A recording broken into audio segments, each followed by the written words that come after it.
hasta que venga sonará la melodía de clamor de tu iglesia. Jesús regresa, hasta que venga subirá la adoración de los que anhelan tu belleza. Jesús regresa, oh, y mientras te esperamos, el fuego no se apagará. El fuego no se apagará.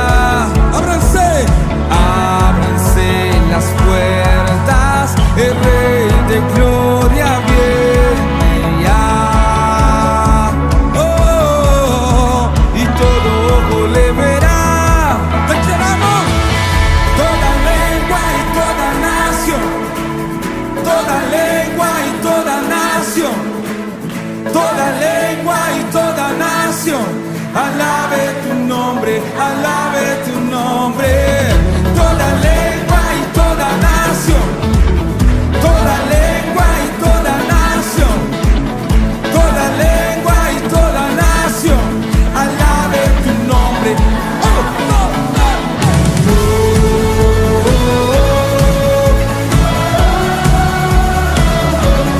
Y hasta que venga sonará la melodía de clamor de tu iglesia. Jesús regresa, Jesús regresa, hasta que venga subirá la adoración de los que anhelan tu belleza. Jesús regresa, y mientras te esperamos, y mientras te esperamos, el fuego no se apagará. No, el fuego no se apagará. Ábranse las puertas, el Rey de Gloria viene ya, y todo lo verá. Toda lengua y toda nación, toda lengua y toda nación, toda lengua y toda nación, alabe tu nombre, alabe tu nombre. Toda lengua y toda nación, toda lengua y toda nación, toda lengua y toda nación, alabe tu nombre, alabe tu nombre.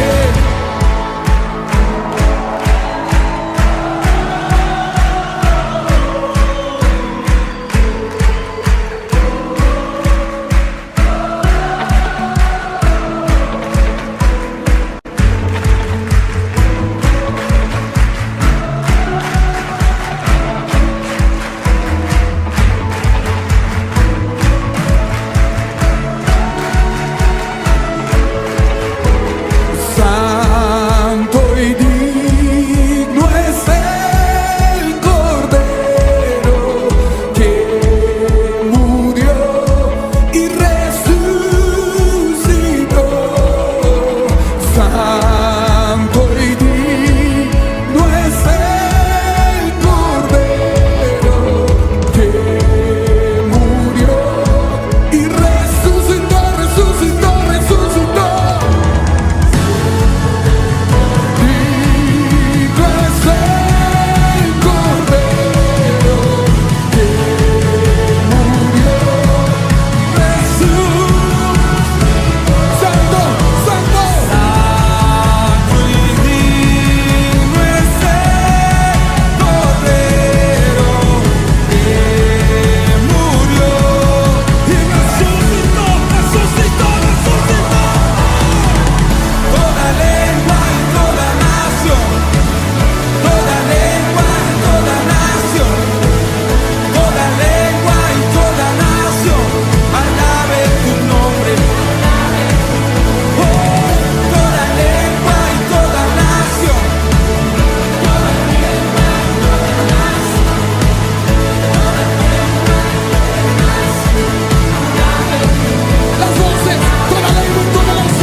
los niños, los jóvenes, las familias enteras de la tierra vendrán y adorarán en su presencia. Despiértense las naciones, nuestro amado viene, nuestro amado viene. Toda lengua y toda nación, generación a generación, generación a generación. Una vez más, santo y digno decimos. Santo y digno es el Cordero que murió Y resucitó, uniendo la victoria.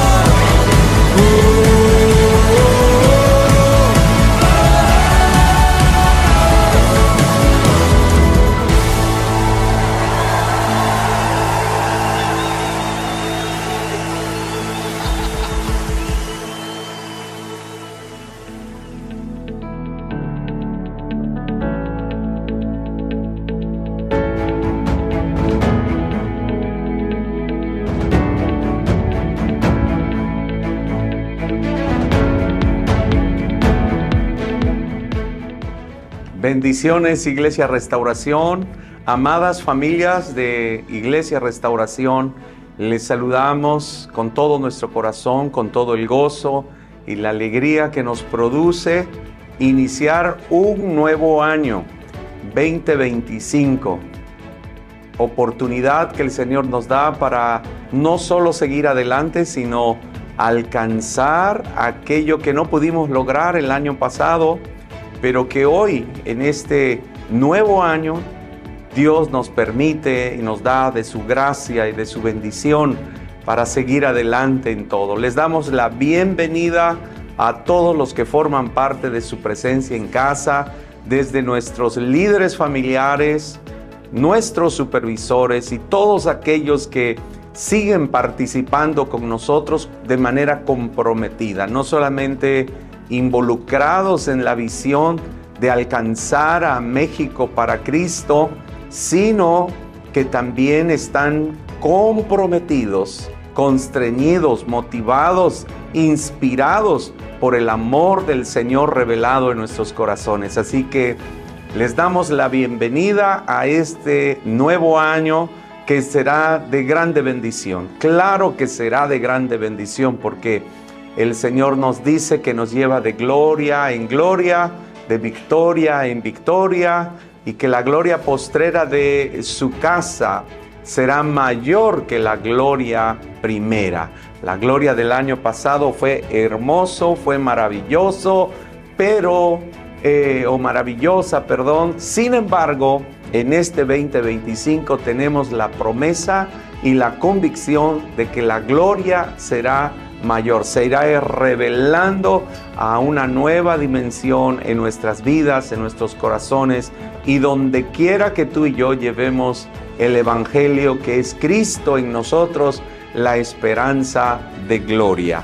Así que bienvenidos a este 2025. Y hoy, pues como pastor me toca abrir la serie de lecciones, de enseñanzas que vamos a recibir y que sin duda van a edificar nuestra vida. Van a contribuir para que nosotros sigamos creciendo.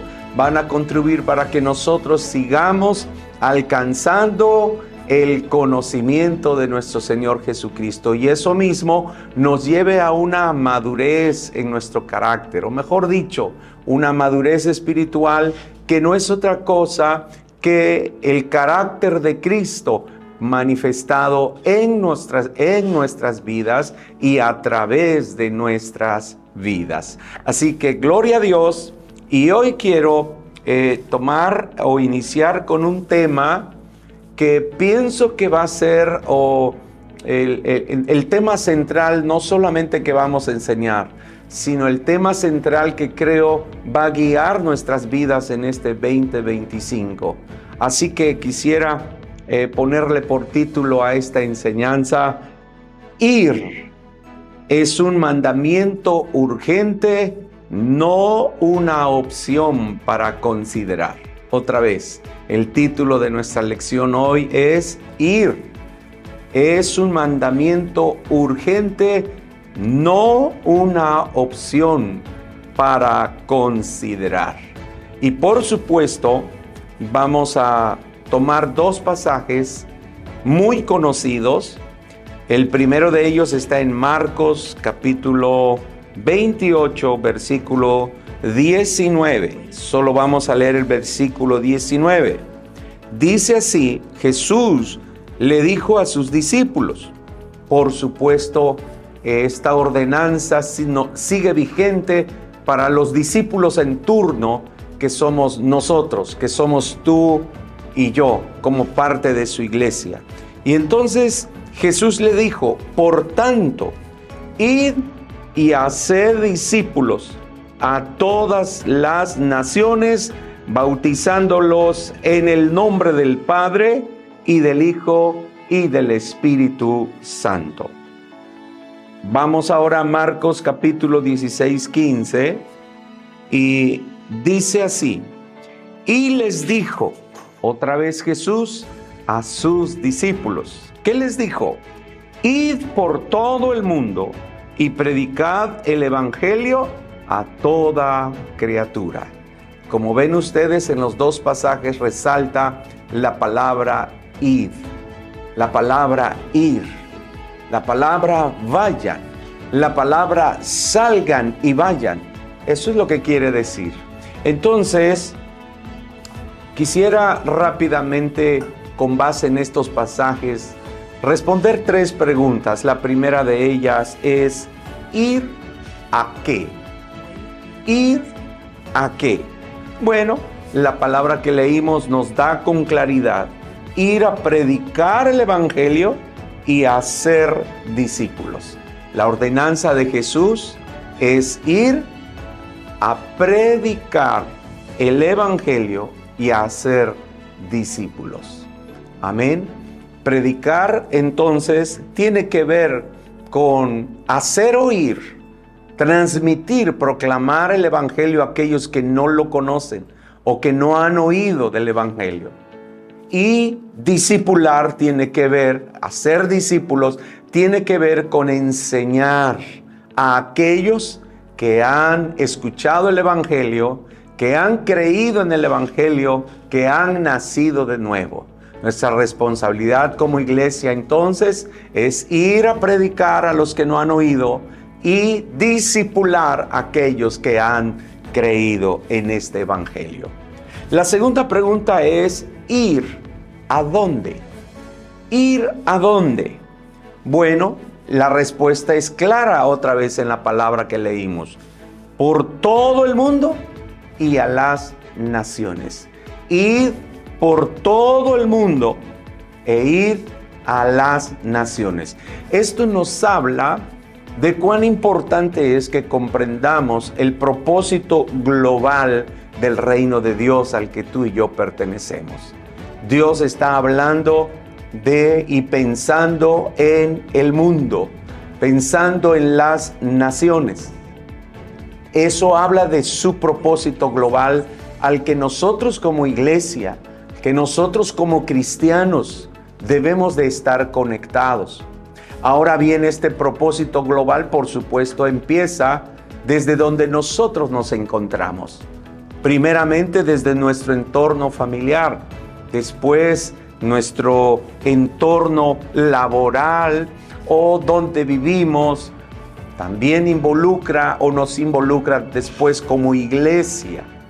Pero no pasemos por alto que la ordenanza tiene que ver con un propósito hacia el mundo y un propósito hacia las naciones. Soñamos y deseamos un día poder ver familias, ver matrimonios, ver jóvenes, ver señoritas que Dios pueda llamar para ir más allá de nuestra ciudad, más allá de nuestro estado, más allá de nuestra nación, ir a otras partes del mundo, ir a otras naciones. especialmente aquellas naciones que no han oído el Evangelio de Cristo. Qué hermoso sería poder enviar a esas personas más allá de nuestras fronteras. Pero no tenemos que esperar ese día para iniciar predicando y haciendo discípulos desde nuestro contexto más central, que es nuestra familia. Amén. Y bueno, luego surge una tercera pregunta que quisiéramos ir desglosando. ¿Por qué? ¿Por qué ir a predicar? ¿Por qué ir a las naciones a hacer discípulos? ¿Cuál es la razón? ¿Cuál es el porqué, el para qué de hacer esta labor, de obedecer este mandamiento? ¿Será que a Dios solamente se le ocurre esto?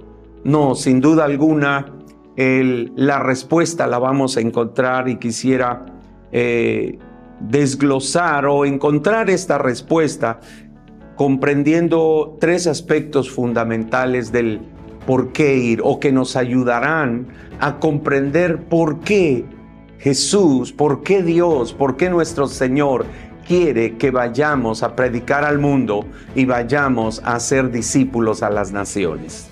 En primer lugar, tenemos que reconocer, amada familia, amado creyente, amado hija de Dios, tenemos que reconocer que la iglesia debe dejar el cristianismo indiferente en el que ha caído.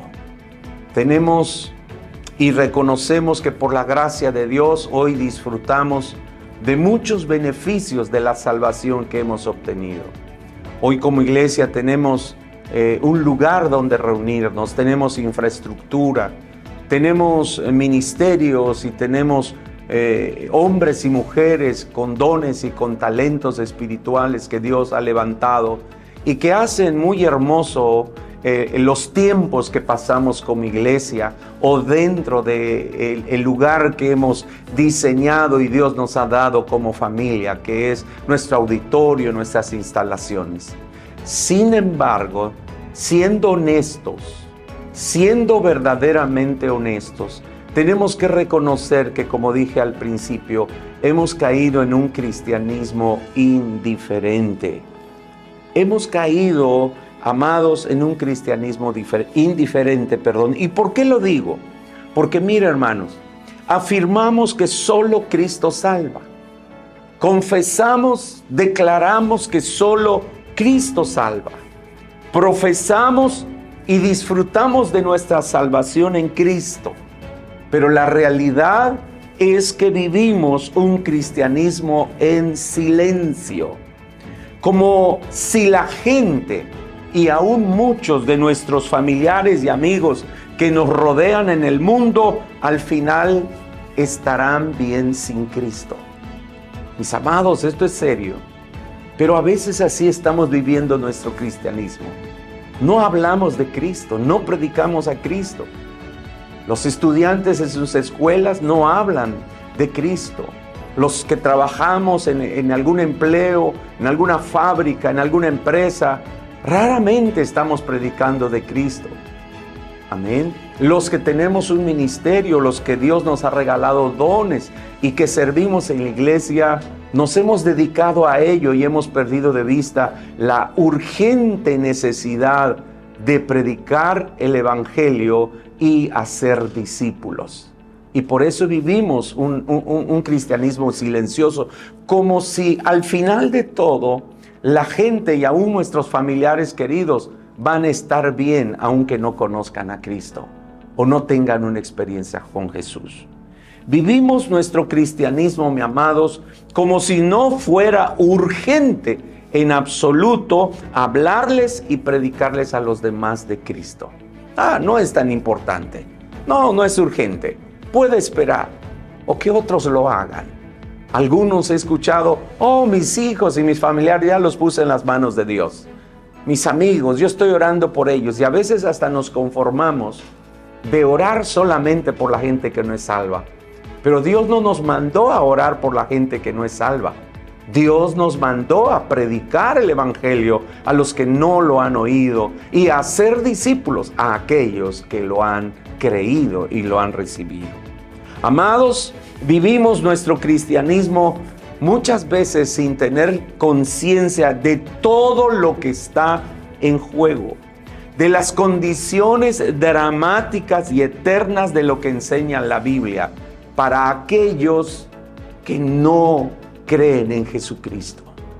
Amados, la Biblia nos enseña con toda claridad que si la gente, las personas, aunque puedan ser personas altamente morales o buenas personas, pero si no conocen a Cristo, si no oyen a Cristo y si no entregan su vida a Cristo Jesús, la Biblia es muy clara para hablar de las consecuencias dramáticas y eternas que le esperan a esas personas. Muerte eterna, condenación eterna, infierno.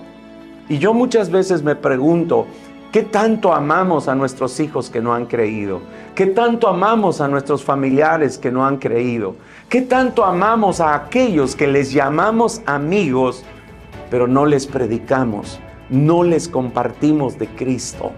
Amados, en el nombre de Jesús, es un llamado urgente, no es una opción que Dios nos da para que consideremos. El llamado de Dios es ir y predicar el Evangelio y ir y hacer discípulos. Mire, hermano, mire qué tremendo es esto. Hay 4.000 millones y medio de personas en el mundo que hoy no tienen a Cristo. Es decir, no han nacido de nuevo como tú y yo. Hay 4.000 millones y medio de personas en todo el mundo que hasta el día de hoy no han tenido un encuentro con Jesucristo. Pero ahí le va un dato todavía más tremendo. Hay más de 1.000 millones de estas personas, 1.000 millones de estas personas ni siquiera han oído hablar del Evangelio. No ha habido alguien que les vaya a predicar.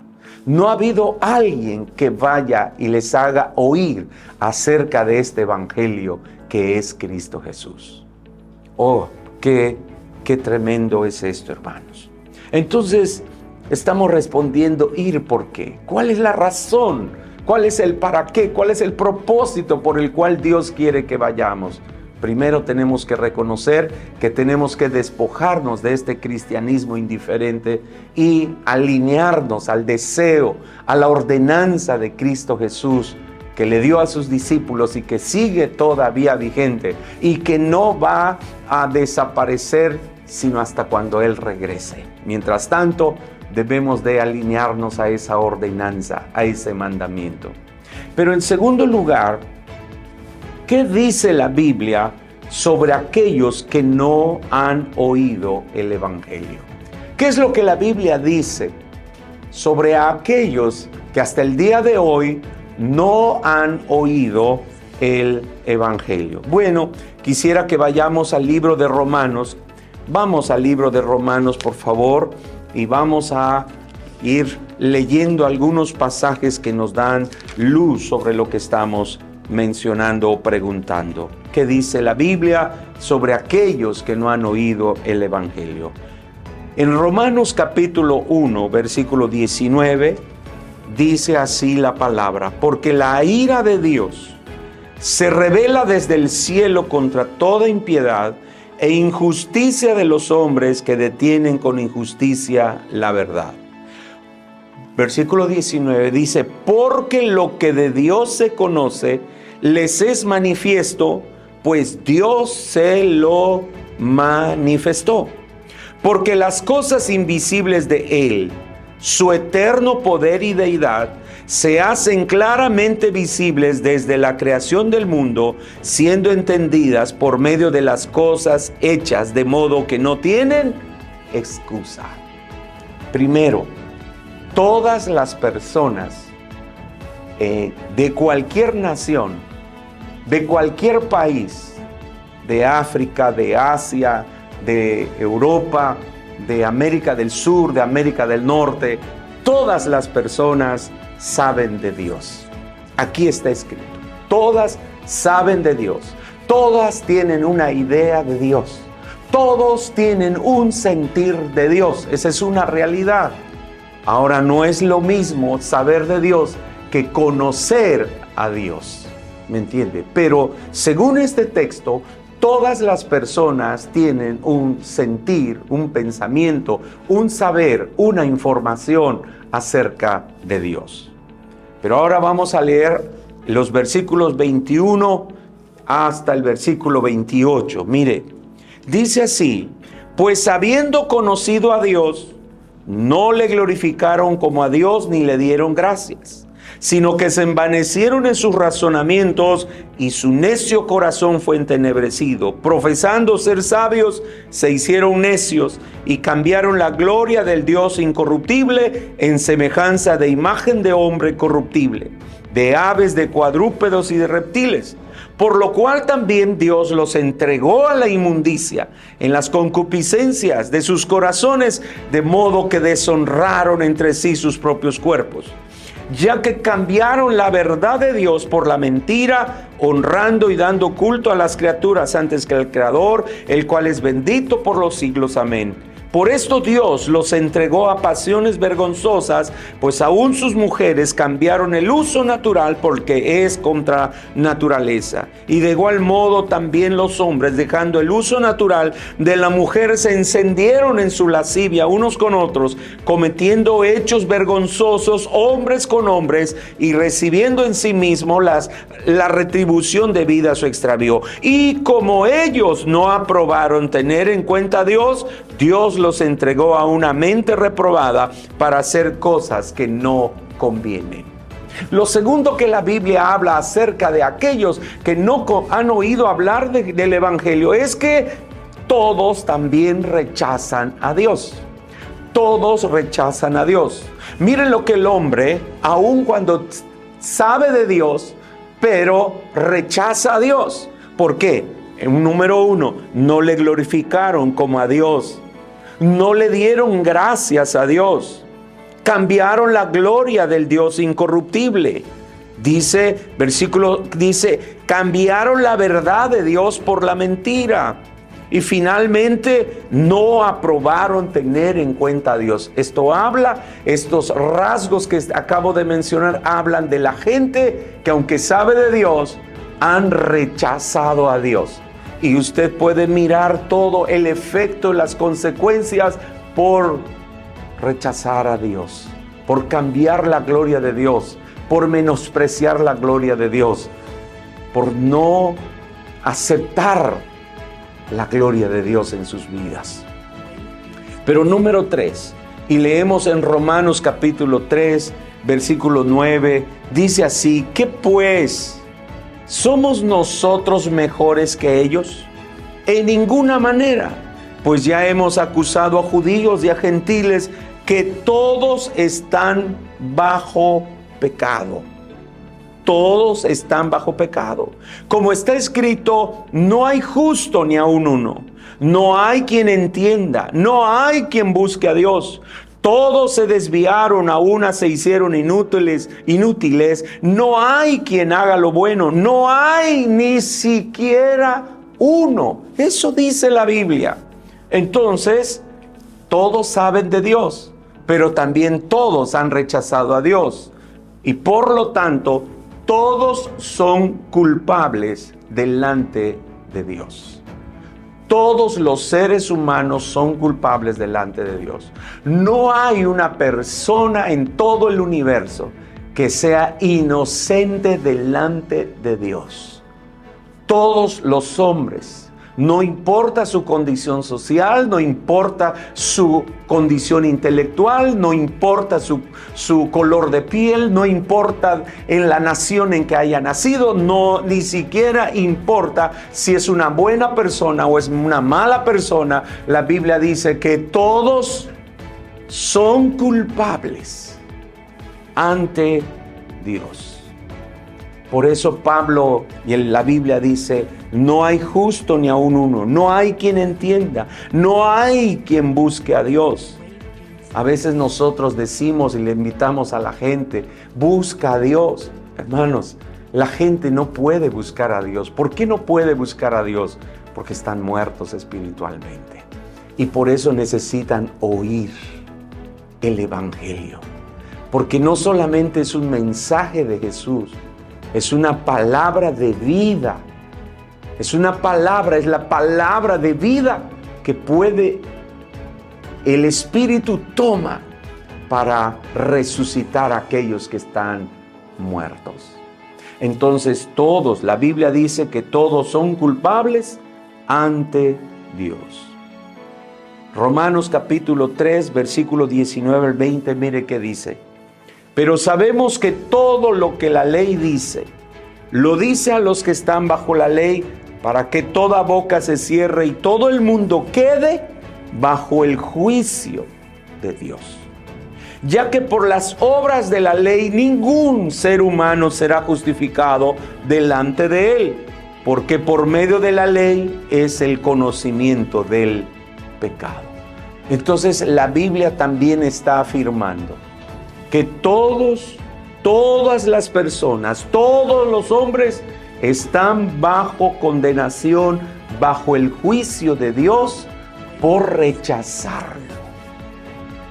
Esto es lo que la Biblia dice de la condición de los hombres. Número 1, todos saben de Dios, pero todos han rechazado a Dios. Como le han rechazado, entonces todos son culpables ante Dios. Y como todos son culpables ante Dios, entonces hay un juicio, hay una condenación sobre todos los hombres que han rechazado a Dios. Esta es la condición.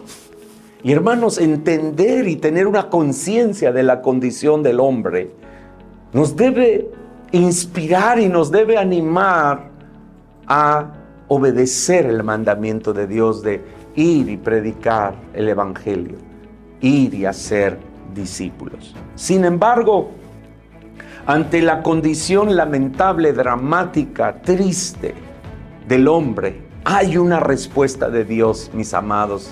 Hay una respuesta de Dios, amada iglesia. Y mire qué dice la palabra. Allí en Romanos capítulo 3, versículo 21 al 24 dice, pero ahora, aleluya, pero ahora, aparte de la ley, se ha manifestado la justicia de Dios, testificada por la ley y por los profetas. La justicia de Dios por medio de la fe en Jesucristo, para que todos los que creen en Él, o para todos los que creen en Él, porque no hay diferencia, por cuanto todos pecaron y están destituidos de la gloria de Dios, siendo justificados gratuitamente por su gracia mediante la redención que es en Cristo Jesús. ¡Wow! ¡Qué cosa! La respuesta de Dios ante la situación del hombre es esta. Dios ha provisto un medio de salvación para todos los hombres, para todas las personas, de todas las tribus, de todos los pueblos, de todas las naciones. ¡Aleluya! Qué hermoso es saber que aunque hay distintas naciones, tribus y lenguas en este mundo, hay un solo medio que Dios ha provisto para la salvación de esas personas. Y ese medio se llama Jesucristo, como acabamos de leer. Por medio de Jesucristo hay un medio de salvación, mis amados. Número 2, dice Romanos capítulo 3, 25 al 31. Vale la pena leerlo. Dice, a quien Dios puso como propiciación por medio de la fe en su sangre, para manifestar su justicia, a causa de haber pasado por alto en su paciencia los pecados pasados, con la mira de manifestar en este tiempo su justicia, a fin de que Él sea el justo y el que justifica al que es de la fe de Jesús. ¿Dónde pues está la jactancia? Queda excluida. ¿Por cuál ley? ¿Por la de las obras? No, sino por la ley de la fe. Concluimos pues que el hombre es justificado por fe, sin las obras de la ley. ¿Es Dios solamente Dios de los judíos? No, es también Dios de los gentiles. Ciertamente también de los gentiles. Perdón, era una pregunta. ¿No es también de los gentiles? Ciertamente también de los gentiles, porque Dios es uno y Él justificará por la fe a los de la circuncisión y por medio de la fe a los de la incircuncisión. Luego, por la fe invalidamos la ley, en ninguna manera, sino que confirmamos la ley. ¿Cuál es la respuesta de Dios? El medio de salvación, Cristo Jesús. Aleluya. Pero la respuesta también es que la fe es el único medio para que se haga efectiva la salvación a las personas. La fe. Acabamos de leerlo. Es por la fe. Porque la fe es el único medio por el cual Dios se hace efectiva esta gloriosa, maravillosa, eterna salvación a todos los hombres. Por medio de la fe. No es por obras para que nadie se gloríe. Por medio de la fe en Cristo Jesús. Pero finalmente la respuesta de Dios, y esto es muy importante que lo escuchemos. La iglesia, es decir, tú y yo, somos el recurso de Dios para dar a conocer, para hacer oír, para proclamar, para propagar esta salvación a todas las personas. Dios pudo escoger a los ángeles. Dios pudo escoger otro medio. Dios pudo escoger, instrumentar otra forma a través del cual la salvación pueda hacerse oír. Sin embargo, Dios en su sabiduría, en su soberanía, eligió a la iglesia. Nos eligió a ti y a mí que nos llamamos cristianos, a ti y a mí que nos llamamos hijos de Dios. Nos salvó, nos engendró, nos introdujo en el Hijo para que tú y yo seamos el recurso poderoso de Dios para dar a conocer esta salvación a todas las personas. Y por eso me gustaría que leyéramos Romanos capítulo 10, hermanos, del versículo 14 al versículo, o desde el 11 hasta el 15. Dice así: pues la Escritura dice, todo aquel que en él creyere no será avergonzado, porque no hay diferencia entre judío y griego, pues el mismo que es Señor de todos es rico para con todos los que le invocan. Porque todo aquel que invocare el nombre del Señor será salvo. Pero viene el versículo 14 y dice: ¿cómo pues invocarán a aquel en el cual no han creído? ¿Y cómo creerán en aquel de quien no han oído? ¿Y cómo oirán sin haber quien les predique? ¿Y cómo predicarán si no fueren enviados? Como está escrito: cuán hermosos son los pies de los que anuncian la paz, de los que anuncian las buenas nuevas. Mis amados, la iglesia, tú y yo, somos el recurso de Dios. ¿Para qué? Para hacer oír este evangelio. Porque aquí dice la palabra: si los siervos, nosotros somos enviados, nosotros vamos a predicar. El evangelio se va a oír. Los que oyen van a creer. Y los que creen van a invocar. Y los que invocan van a ser salvos. Pero todo comienza con la iglesia que sale de sus templos, que sale a donde quiera que pueda estar y hace oír el evangelio de Cristo Jesús. Amados, en el nombre de Jesús, hoy quiero concluir esta clase. Si somos conscientes de todo lo que está en juego en la vida de las personas, incluyendo mucha gente que amamos, entonces reconoceremos la urgencia de obedecer este mandamiento y de que no tenemos tiempo que perder. Si tu papá, si tu mamá, si tus hijos, si tu primo, tu tía, algún familiar no conoce, probablemente tú digas, ya les he hablado y no han querido. Vuélvelo a hacer. No sabes si esta ocasión puedan ser salvos. O no sabes si el día de mañana te podrán oír.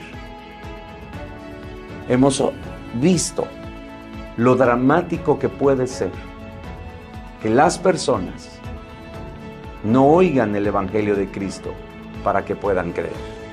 Amados, quiero terminar con este pensamiento. No permitamos que nuestro ministerio, nuestros dones de servicio, nos estorben para obedecer el mandamiento de ir y predicar el Evangelio. Ir y hacer discípulos. A veces los que tenemos un ministerio ya nos dedicamos solamente a nuestro ministerio y ya no estamos haciendo esta labor.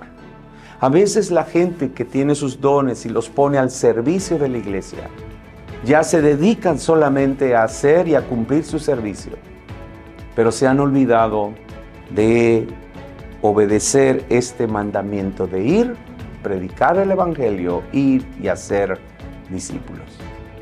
Que este 2020-25 Dios nos permita retomar el entusiasmo y la pasión por hacer cumplir el mandamiento de nuestro Señor Jesucristo. Amados, que Dios les bendiga. Nos vemos la próxima clase. Dios les siga bendiciendo. Amén.